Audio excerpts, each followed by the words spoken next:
the broadcast. For the next hour we will control all that you hear. You are about to experience the knowledge and insights of the Media Mothership. It disappeared. All right, hey, you're listening to Media Mothership here on Edge Radio 99.3 FM.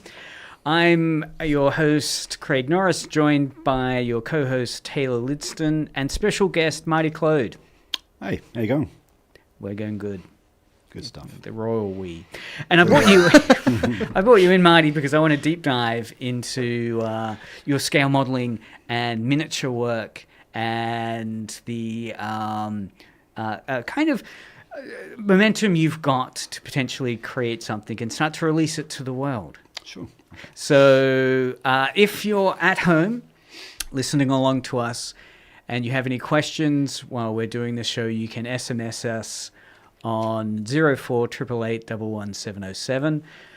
If you're in the digital world, we're also on the internet through edgeradio.org.au streaming live, as well as a video version of it on YouTube and Twitch. So you can join us on the chat in YouTube and Twitch just by searching Media Mothership. But we're also on the DAB.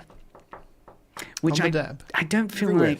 I don't feel I ever promote the DAB effectively, the digital audio broadcasting. Yeah. Never get the dab. Yeah. No, or dab. But we are on that as well. So today's topic, we're going to explore scale modeling. So, Marty, let's set it up by talking, I guess we'll start at the end and then we'll go backwards. I like that. Yeah, like, what's his name? French director. Gaspar. Yes, if we're... irreversible. Irreversible. Because I guess what we're setting up is the mystery to the resolve. So the most recent thing that has propelled you into some media fame was the Space Marine painting competition that Good Games organised. Oh, yeah. So let's start with this moment. So if you're watching, I'll bring up the image of it on the YouTube. Here we go. So tell me a bit about this competition. If I find it, sorry. I think it's about the fifth from sixth last post, I think. Yes. You probably see muzzle flash. That wasn't it there.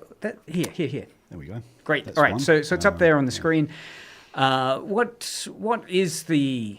The one before it as well has got a lot more. You can control it with your mouse. Of course I can. Yeah. Let's have a look at this. What is the... so this is Zeitgeist Studios. If you're interested in... the work, you can check it out on Zeitgeist Studios. So it's Zeitgeist_Studios. And this was a Space Marine Recon Scout Raptors chapter. Unpack it. So what is this figure? What is Warhammer 40,000? What is the miniature space? And what were you putting together with this figure? Sure thing. It's a Space Marine, my first Space Marine I've ever painted. So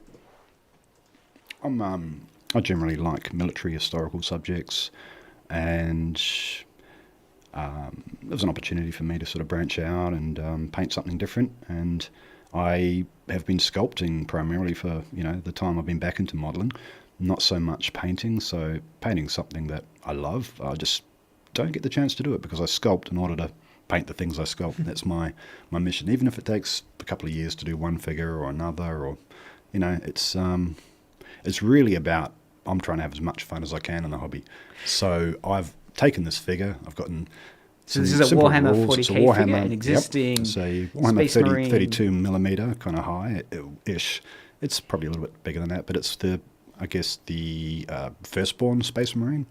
All the stuff I know about now suddenly of fire-hosed myself with information, because I am not a gamer. I am not a gamer, or never have been. I think I got as far as fighting fantasy game books when I was in high school, like everyone else did.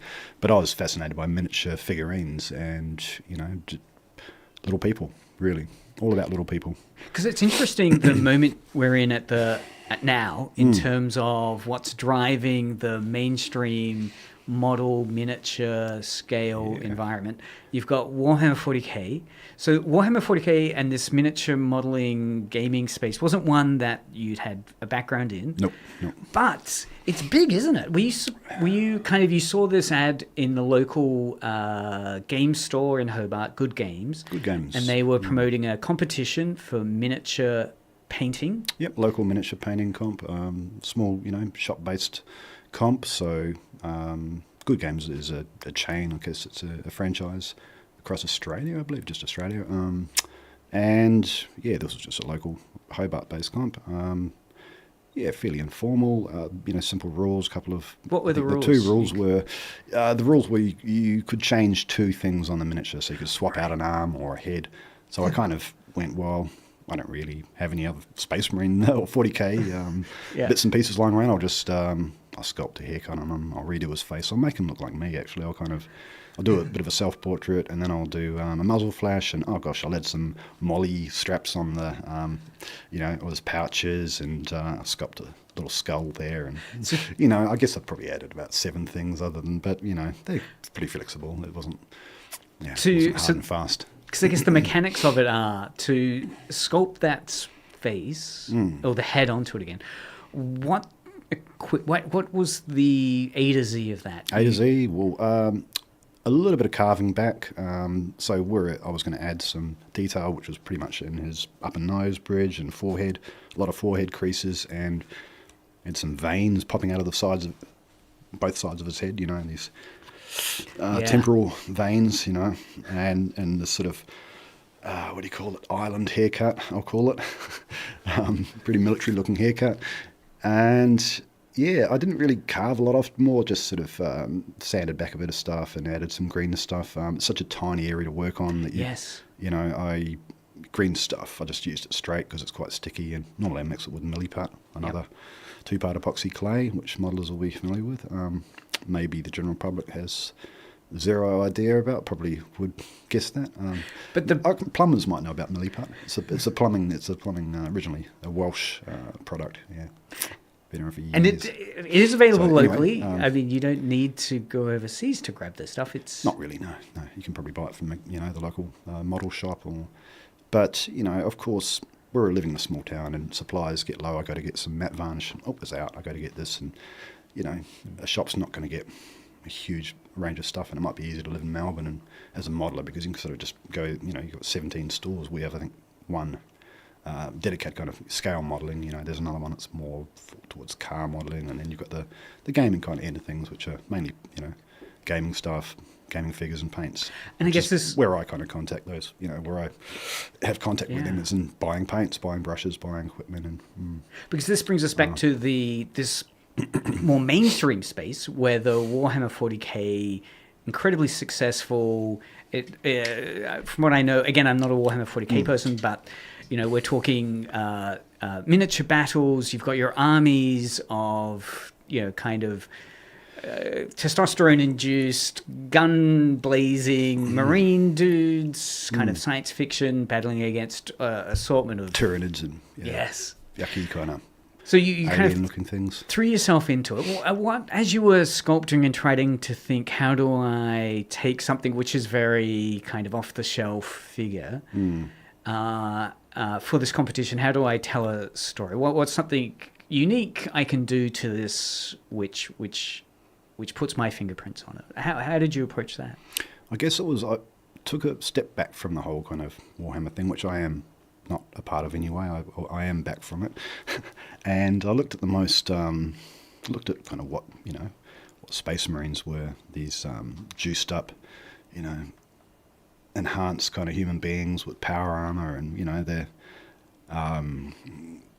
different chapters with different kind of logos, and found the Raptors were as close to sort of the real world as I like, because I didn't really didn't want to have flashy, what do they have, purity seals and big kind of all the kind of classic ultramarine get up. I like the Raptors. I kind of got attracted to that. So I went, there's some, they were called reasonable Marines. I think, was a moniker. Like, there's just nothing kind of flashy about them. They're camo, they're ready for battle. They're, you know, in the jungle. They're, you know, they adapt their power armor to sort of fit in and whatever camo ice, you know, kind of like, say, people in the Battle of the Bulge, you know, soldiers in the Battle of the Bulge with winter cam, you know, whitewash the tanks, so you know, maybe they whitewash their power armor, or they're in the desert, so they do so I've got this, and I did a little nod to, you know, the real world, to historical modelling by painting British desert DPM on over the top of what would have been the Raptors' kind of forest green armor, and it's, you know, chipped off in areas, and there's the Raptors logo kind of painted originally on the green, and they've kind of painted up to the edge there, and you know, so I've got taken the figure where I wanted it. I just wanted to take it, you know, wanted to do what I wanted to do with it. You know, I didn't want to be dictated to. I wanted to sort of, within the rules of, you know, I sort of realised that Warhammer is very, you know, it's kind of like historical modelling, because there are, you know, there's a history and there's codexes, and there's so much lore, and I think Henry Cavill, a huge celebrity, Hollywood figures are huge fans of this. And, you know, Gundam, and, you know, getting back to its place in the sort of modelling, Gundam, the Japanese giant robots, Gundam series, big mechas and stuff, and Warhammer are the kind of gateway drugs for a lot of young people. You know, this is one of the biggest points I think that needs to be made. They're one of the largest sort of gateway drugs for people getting into modelling. They're not probably going to do it through, let's say, modelling the US and Lebanon in 1983 or something. It means nothing to them. That means more to me, having grown up in the Cold War and during that time as a Gen Xer. Or a Spitfire at Woolies. A Spitfire, hearing about World War II stories from grandparents, and those aren't the gateways. And it's interesting, no, they're not anymore. Like Big W, I noticed they've got a modelling section now with some Bandai Star Wars kits and some One Piece model kits. I didn't know that. Right, the actual, I think there's some vehicle models and actual character models they've got from One Piece there. And your basic kind of modelling supply kit, your nippers. Yep, nice one. And there's no paint though, right? That's the really fascinating thing I saw, that no paint. All these kits are colour moulded so that you snap fit them together and you don't paint them. That's the Bandai. Mainly all the Bandai stuff. Kind of recipe, isn't it, for you know, their kits? So yeah, people can just do them out of the box, and they snap together, right? The Star Wars line, right? They all snap together as well. That's right. You know, almost slide together, and it's fascinating. You don't need glue. I mean, I'll use it, but you don't need it. I mean, there's a certain hierarchy, I guess, in terms of those snap kits have evolved. I mean, I only knew them previously from the 80s, where they were very crap. Yeah, and they did snap. They were kind of that's right. And they had big clips on them. Together. But yeah, it was fascinating looking at some of the new kits that Bandai have launched with huge properties like Star Wars, and just use of slide molding technology, and you know, this sort of thing. Obviously, the technology of being able to use, I am going to say the word CAD. I've never used a CAD machine or that geometry stuff, but obviously that level of being able to create the architecture of a model on the computer first, and then produce it. But your approach is very old school, right? You're not sitting there. It is very old school. Yep. Yeah, you're right. I don't really think about that, but that's a good observation, yeah. And it still has a kind of connection and conversation in the mainstream. So the Good Games competition is fun because there you are with the skills you've developed with very niche topics. What was the reception like to this piece in the competition?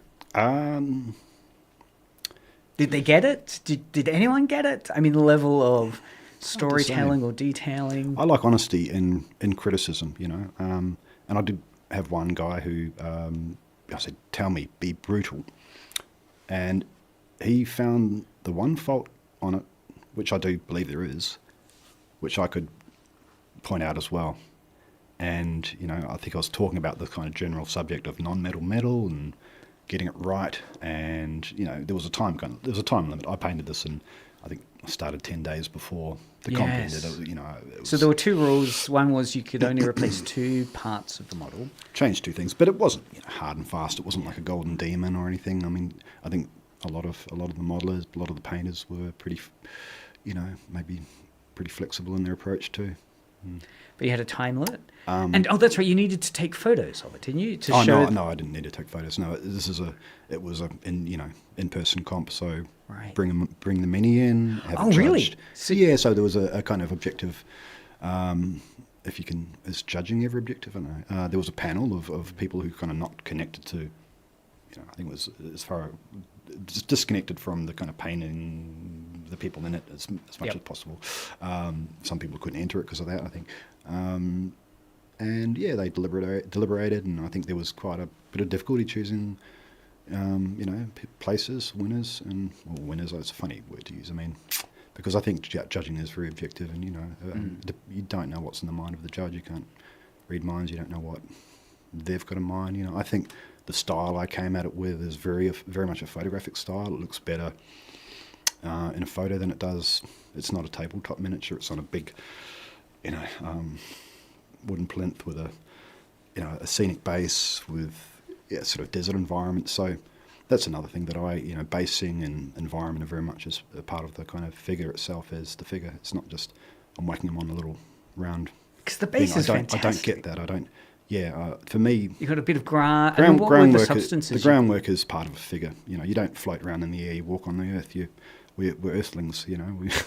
And I guess the story that it tells is so much more powerful. When we walk, and mud catches us, and snow lands on us, and clothes get water stains, and that's part of the story, telling the story. So that was what I was trying to do with the figure, is as much have it tell a story as just represent a character in a kind of imaginary world.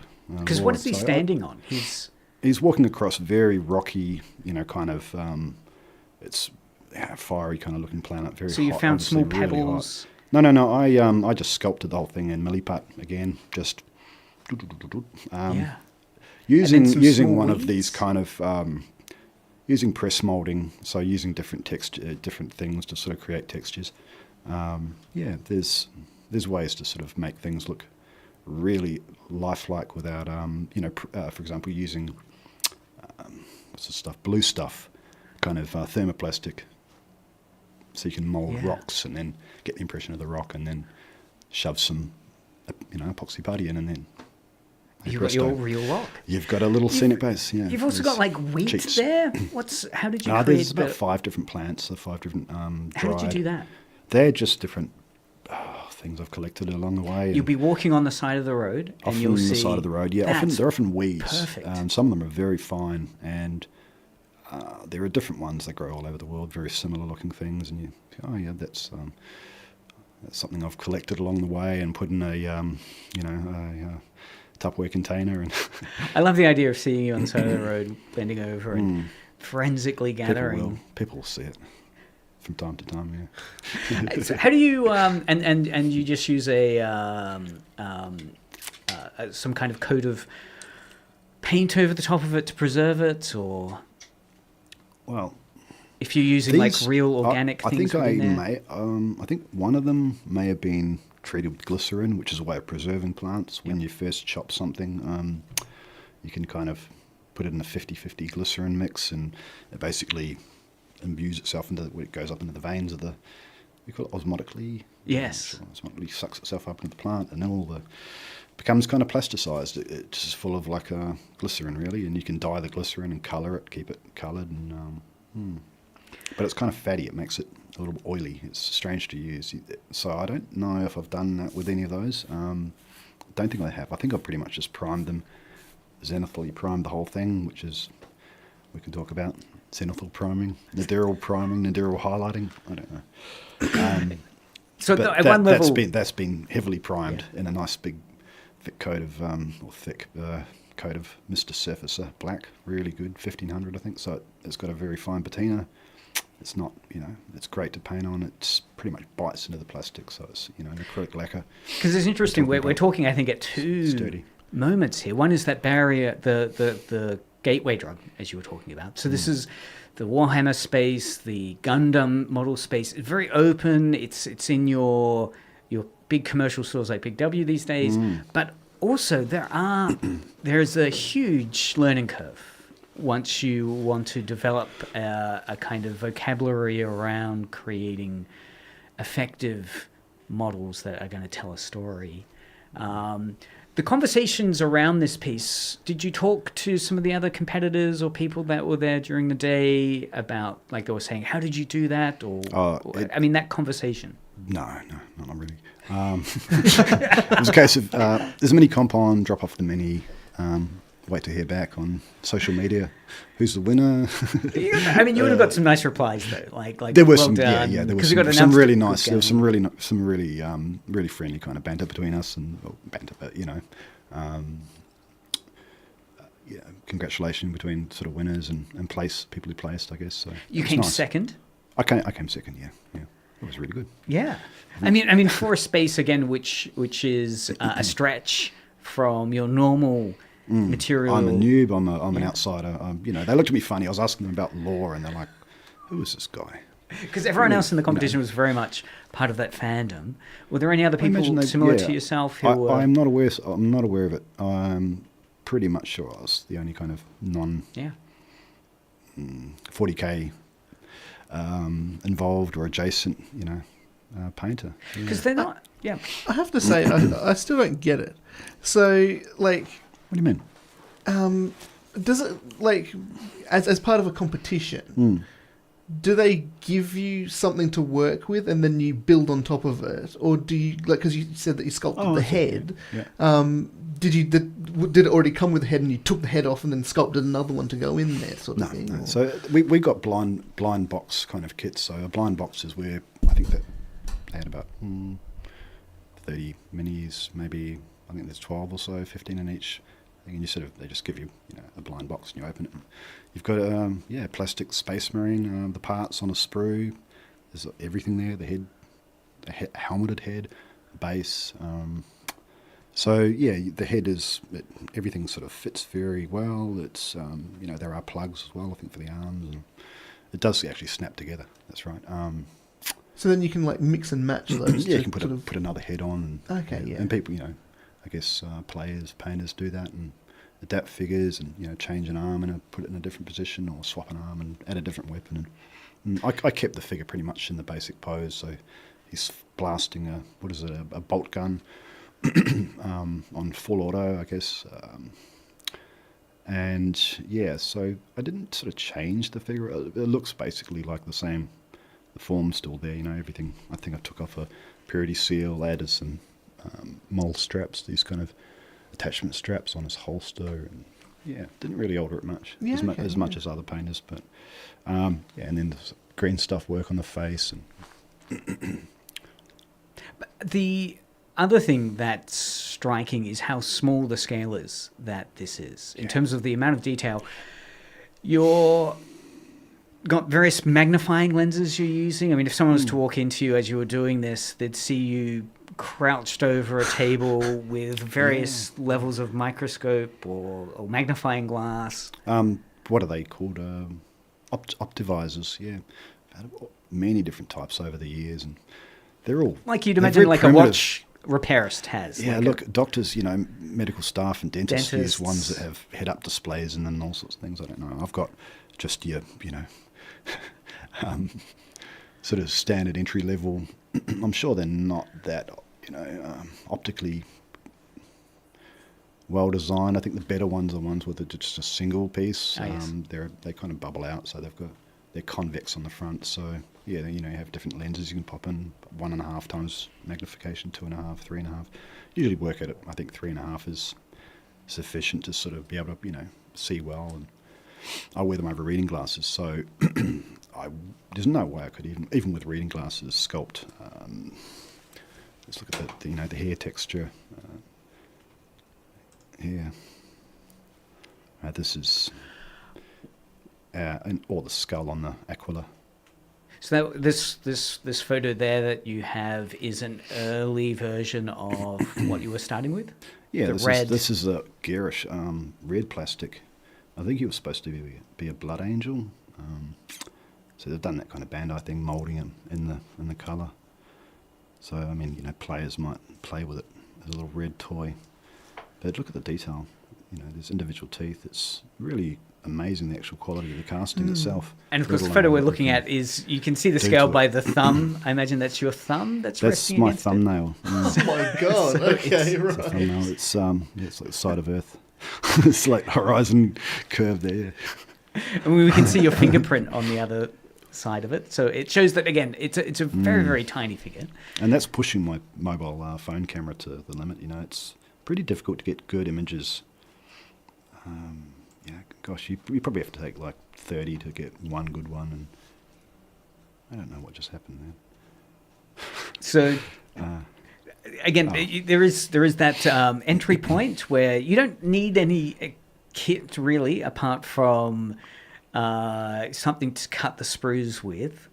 But then if you want to take it further to, again, I guess, tell that story beyond it being just a mass-produced object, to really lend it that... Turn it into a bit of art, or a bit of, miniature. I don't know, art's a difficult word. Artisanship might be a better way to put it. So where do you see the conflict around art and miniature modelling, or... I think it's the value and the object of the individual object. So I'll look at that Space Marine and think, okay, what can I do with this? How far can I push this to? What's the limit I can push this to with detail, with and as an indulgence in it, I wanted to try everything on this Space Marine and not have to do another 6 Space Marines. I just sort of it was a foray into something different. And is it a pathway that anyone can pursue to make money from? Are there? Oh, of course it is. Yeah, I mean, sorry, I don't mean to. It is very much so. I'm not sure if you're aware, but there's people who it's possibly almost make a living off it. If you look at some of the more successful YouTubers. And this is specifically if you were talking about the sort of Warhammer stuff, yeah. Some of your Don Serratos on Instagram, you've got a lot of people who they're cross-platform, so they've got Patreons, but they've got videos up on Instagram, they've got YouTube content. Has this Arkel Heraldes work you've done? For example, he's big on YouTube. I think a lot of these top painters and was Eric Swinson also, kind of fantasy or Warhammer painter. Great, long form sort of videos of him painting and his technique and discussing it, and you really get to sort of almost get inside his head and really see what processes are going on. And as an entry point, it's fantastic the journey that can take you on. I mean, going from just a gamer for Warhammer, suddenly if you found yourself being thrown into wanting to create nicer looking figures, suddenly there you're engaging with questions of anatomy, of pigmentation, of using clay work. Has this figure on your own Instagram feed drawn a new audience into your work? Have you noticed any people?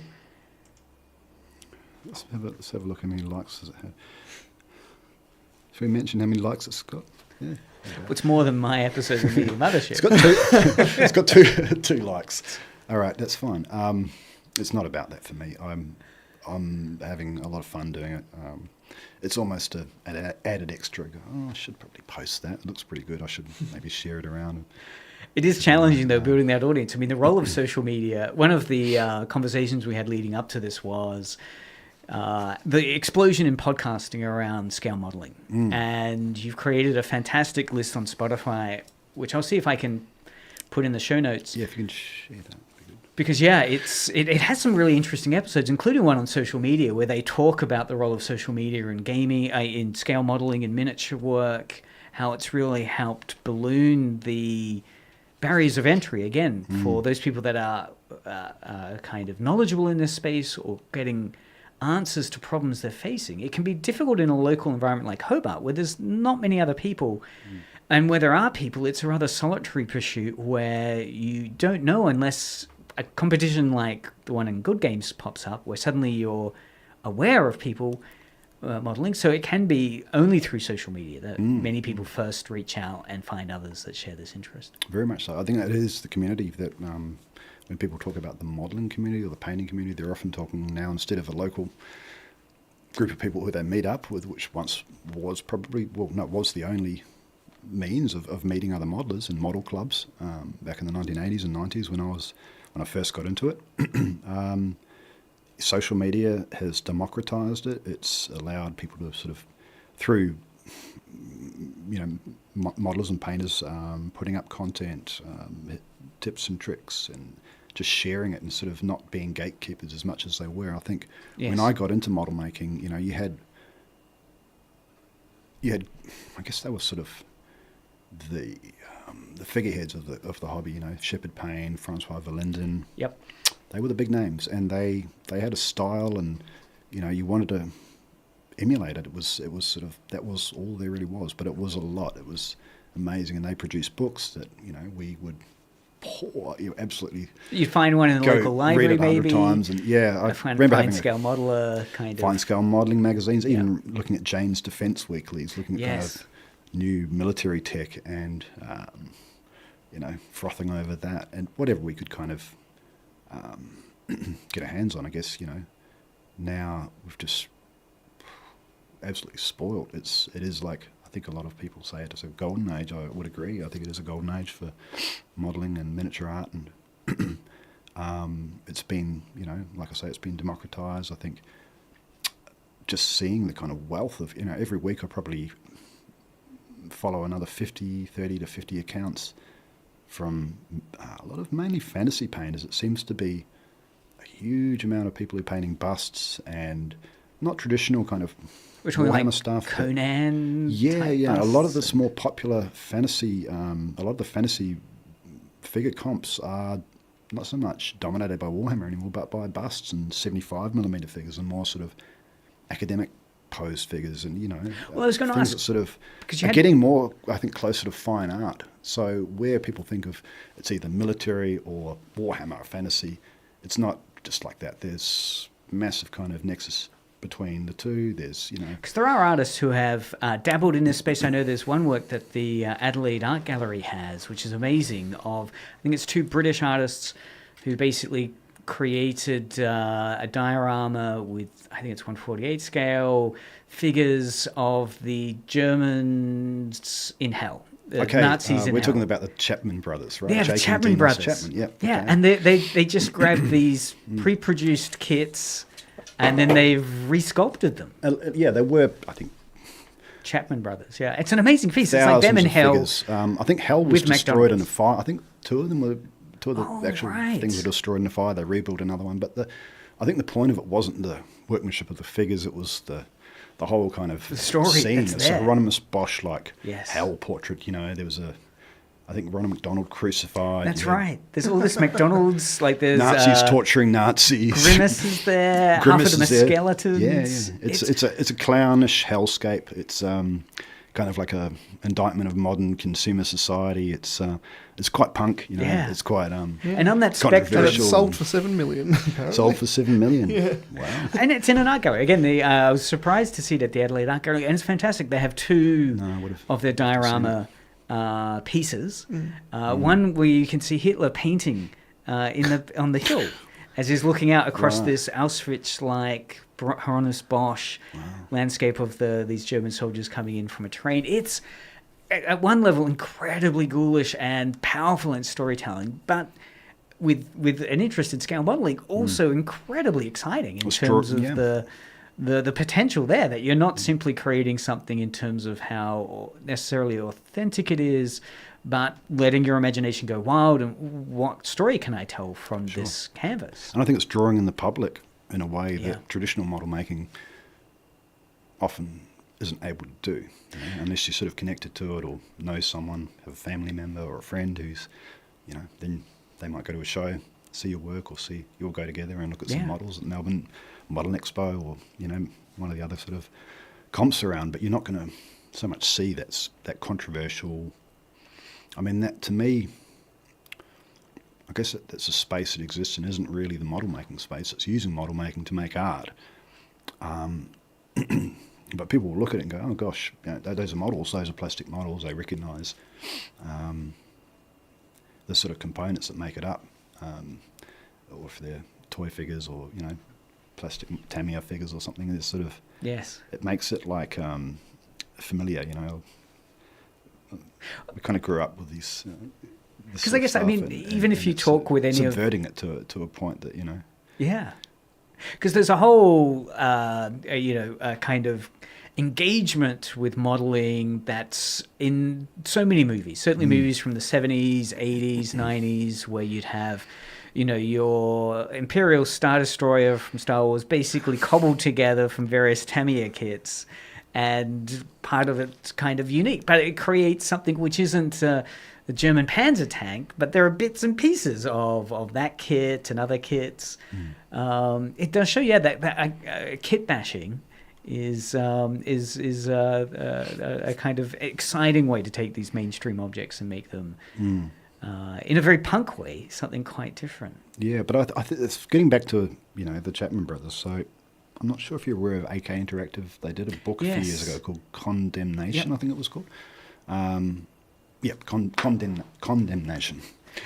And it went down like a lead balloon due to the marketing campaign, the way they sort of handled it, and I think they were wanting to sort of, and they did in almost every instance, produce some really thought-provoking, just shoving the truth in people's face about the reality of war and poverty. And there's a little African kid standing on a mountain of rubbish bags, multicoloured, green and black rubbish bags and seagulls, and I'm not sure what the caption was on it, but it's got this sort of very poignant, very strong social messaging, and sort of saying, why don't we use modelling to sort of make more of a statement about, excuse me, all the crap going on in the world, all the shit that's going down. Why don't we actually, why is war? Why are we having why are we making it look like a lark, like a holiday, like it's. Let's show the horror of it. Interesting. Instead, why can't we do that with modelling? Because here we have AK Interactive, mostly known, I guess, for their various paints and weathering, and kind of things you can add to models. And they have done a number of magazine issues, and most of those would be standard. Here's your Star Wars model kits that have been kind of appropriated in some way, but the politics of this, would have been really controversial in a community which some of it which would define it purely as we're about taking history things. Yeah, I think it was about taste. How they approached it. The one, I better give it context. Okay, for listeners, of course, we know about it, but the book had one article that was about how to build a gas chamber, to represent a diorama of Auschwitz, and I think it was in a little ad on YouTube, and that featured in it, and it went down pretty badly, and they said, no, you've done it all wrong, terrible, bad taste.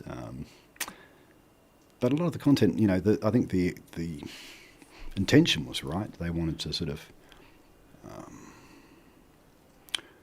broach these taboo topics and have them represented in models, but they just went about it the wrong way. And they were a big company, and there was, I think, smarter minds didn't prevail in that case. And I guess but they also admitted their mistake too. So it's they're human beings. They made a mistake and have righted it and kind of carried on, and they're a huge contributor sort of to the accessibility of modelling. By producing everything under the sun, books on painting Gundam mecha, weathering mecha, to making a die-cast model look like I think that was AK, one of the, Vallejo or AK, one of the big kind of Spanish school model, producers, manufacturers. And I want to get back, if we can, to the busts you were talking about, and how that you've noticed as you've been looking through the socials and various information sources for modelling, that there's a lot of bust work that's happening, because you yourself have been a creator of bust figures. The one you were showing me before the show, that you've been setting the Ukrainian soldier. Take us through this a bit, this story behind this figure. busts. It's Sure. not currently on your Instagram page? Or? There is. It is. Yep. It might be. Let's have a look.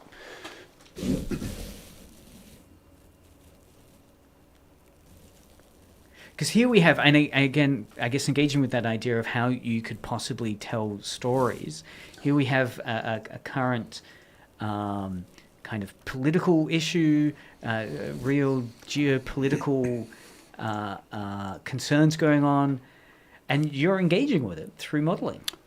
Yeah, it's I think something that could be a little bit of a sensitive subject, modelling a war that's going on right now.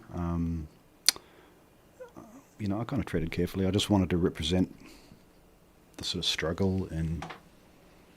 So we have what you've been sculpting is a bust of a figure, a soldier from 2022. I guess the start of the war in Ukraine, and he's sort of pretty war weary. I've tried to tell a story with this bust, like really capture a lot of emotion in his face, and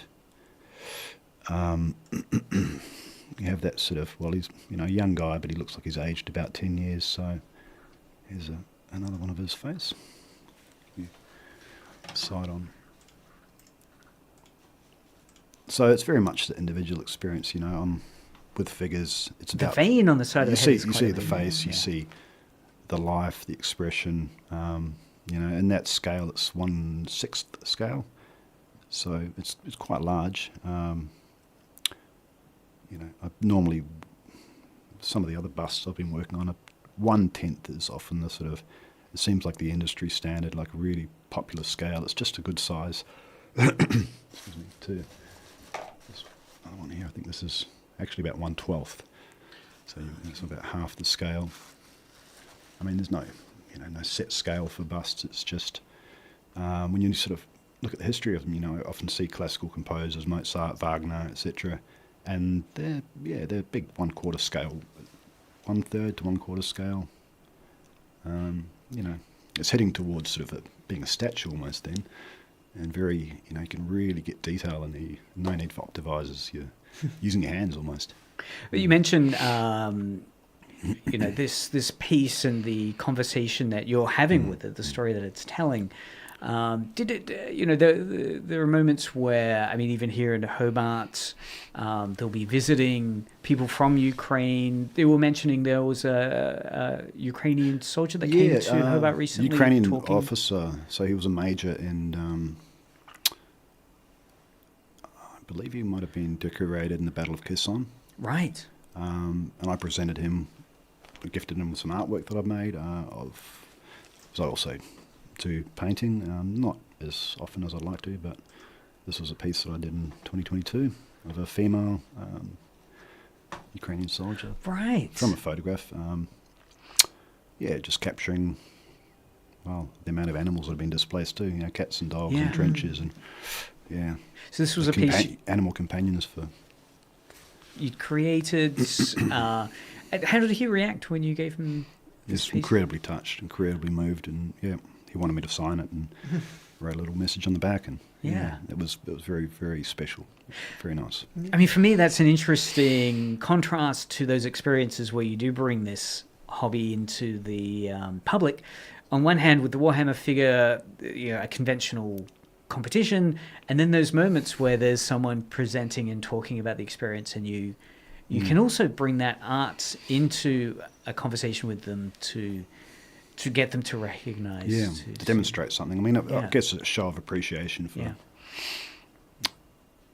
what they're doing, and what is a kind of globally linked war. We're all affected by it now. It's changed our lives like COVID did and the lockdowns did. This is, it's made massive kind of ripples through our lives now, and I guess it's my sort of way of saying thank you. And he was, to see his reaction was, this is a really hard guy. He's seen his men die. He's seen, men under him die, and good young men, lose their lives fighting for what anyone would, fighting for their own existence. It was really special for me, just to see the emotion in his face, and to see how much it touched, and that wonderful. He felt, how much sort of support there was out there, not just in his own country, but in other countries. And it is interesting how these objects can sometimes transcend words. Yeah. Where it's very difficult to put into words some aspect of it. And again, maybe scale modeling, miniature work, art provides a really important communication function that sometimes we don't recognize the